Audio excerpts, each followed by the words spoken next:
संत ज्ञानेश्वर महाराजांच्या पालखी सोहळ्याचं आगमन सातारा जिल्ह्यामध्ये झालेलं असून नीरा नदीच्या दत्त घाटावर माऊलीच्या पादुकांना नीरस्नान घालण्यात आले। यावेळी माऊलीचं नीरस्नान पाहण्यासाठी हजारो भाविक हजारोंच्या संख्येने या ठिकाणी वारकरी उपस्थित होते।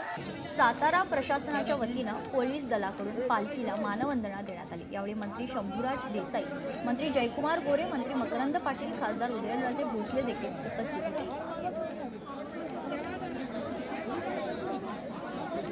जनता प्रशासन आम्ही सगळे मिळून सगळ्या सुविधा देण्याचा प्रयत्न करतोय। खास करून महाराष्ट्र सरकारनं मुख्यमंत्री मोदयांनी यावर्षी जो वारीचं नियोजन केलेलं आहे आणि ते नियोजन बऱ्यापैकी यशस्वी होताना आपण सगळेजण बघतोय। शेवटी एवढ्या मोठ्या नियोजनात छोटी मोठी उणीव राहू शकते, परंतु सगळ्या सुविधा आता खूप मोठे जर्मन हँगर पावसाचं वातावरण दिसतंय, पण त्या निवारा उभा केलेला आहे, वॉटरप्रूफ मंडप उभे केलेले आहेत, मेडिसिनची व्यवस्था आहे, पाण्याची व्यवस्था आहे।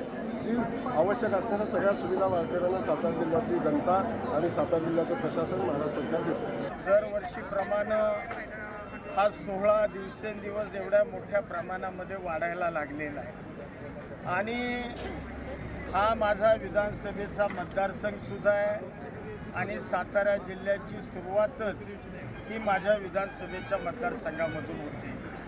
त्यामुळं निश्चितपणाने माऊलींचं येणं हे आमच्याकरता खूप आनंददायी असतं आणि आज तो क्षण पुन्हा एकदा आम्हाला सगळ्यांना अनुभवायला मिळालेला आहे। निश्चितपणानं ही वारी अतिशय सुखरूपपणानं या जिल्ह्यामधून लोणंदमधून त्या ठिकाणी पुढं मार्गक्रमण करते। लोकशाही मराठी ऐका, पहा, जागरूक रहा।